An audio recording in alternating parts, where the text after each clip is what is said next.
This is Chapter 4, Part 7 of The Manipulated Mind by Denise Wynn.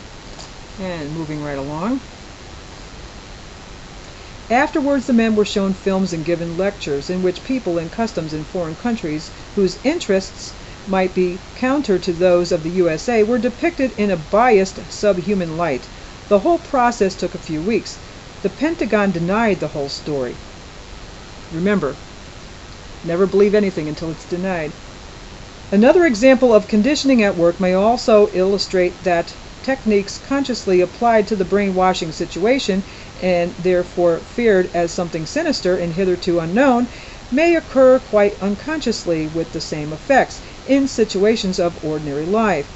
The example is the conditioning power of words. Perry London in Behavior Control speaks of the semantic generalization effect in conditioning. We have already seen the generalization effect when a fear of white rats spreads to become a fear of all white furry objects. In semantic generalization, the conditioned response also spreads to words. So a child who is taught to fear dogs may also come to fear the word dog. In laboratory experiments, people have been taught quite effectively to salivate on hearing bland, uncontentious words such as style or earn, where the word itself has been used as the conditioned stimulus. London suggests that it is possible systematically to give words and therefore language emotional connotations that are totally unrelated to their rational properties and meanings. He says, love of God, of country, of tribe, of party, or of principle, fear, distrust, and contempt for strangers, minorities, majorities, races, religions, doggies, and harmless little garter snakes, all have been taught in every human society by classical conditioning in which words take their connotations from the emotions aroused in connection with their use. Lifton also pointed out that the connection between language and behavior, terms used in thought reform, were never just words. They were all morally charged, either very good or very bad, and thus took on a mystical quality. As described in Chapter 3, Worf showed that the carefulness or carelessness of behavior around dangerous substances was dictated by men's understanding of the words used to describe them, and the associations those words had for them.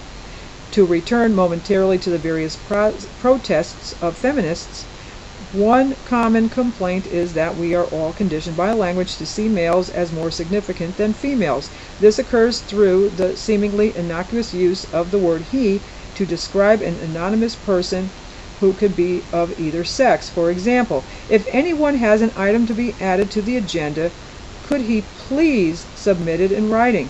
Although it is known and accepted that in such case he is used in a generic sense, it is argued that it is the rare reader who will not visualize a male rather than a female when the word is read. The usage subtly reinforces existing conditioning that women's role is inferior to that of men.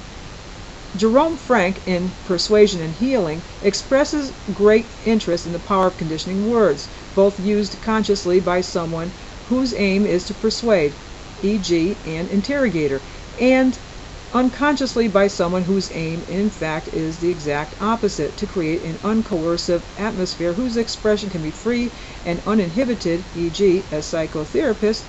Frank says, what would happen if the experimenter concealed from the subject both his own viewpoint and the fact that he was trying to get him to express it, but by using techniques of which the subject was unaware, caused the latter to say what the experimenter had in mind?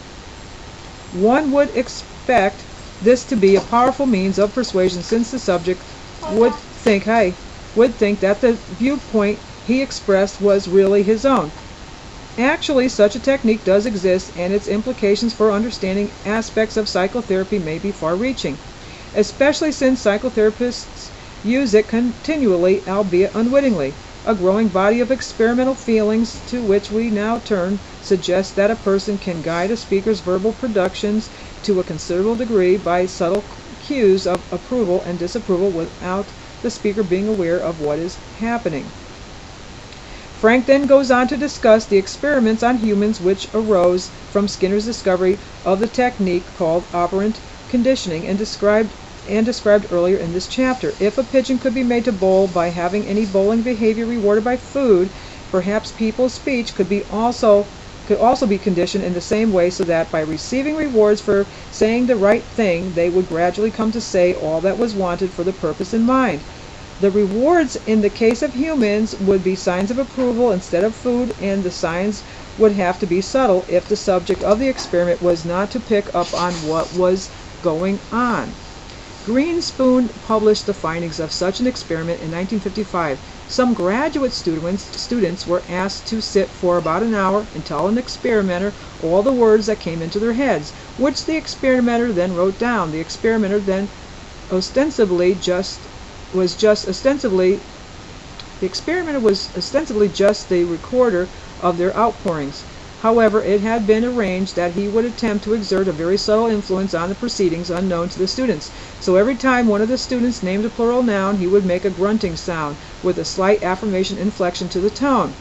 When the other set of students named plural nouns, he did the opposite, producing a negative sounding grunt. Statistical analysis showed that affirmative grunts led the students who heard them to name more plural nouns, and negative grunts reduced the number that were named. Other experiments inspired by this one and cited by Frank showed that certain people are more susceptible to such conditioning than others. Anxious people, particularly keen to please an interviewer, however unconsciously, were more easy to condition than stable people. Compliant people, probably for the same reasons, were easier than defensive people. Dependence upon the experimenter's opinion therefore seemed to play a part in the ease or otherwise of conditioning by subtle verbal clues.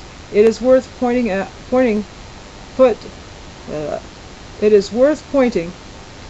that should be out. It says pointing put, but that should be pointing out. It is worth pointing out that nearly all the subjects in these experiments showed no awareness that they were being conditioned in any way. In War on the Mind, Pete Watson describes the technique as one of the methods put into practice by police and security forces during interrogations. He describes it as follows. Using the technique of instrumental operant conditioning, a prisoner's behavior may be modified by rewarding or punishing him according to principles laid down by the captors. These principles are not necessarily readily apparent to the captive. For example, a prisoner may be fed only once when he talks about the general area in which the interrogators are interested. This way, the prisoner finds it easier to talk about some topics rather than others. Every time the prisoner says something of which the guard approves, the guard says right, or offers some form of encouragement. Gradually, imperceptibly, the field is narrowed down so that the prisoner is talking about what the guard wants. And we will pick this up in the next video. That was number 7. We will pick up with number 8, and I will see you there. We're in The Manipulated Mind by Denise Lynn.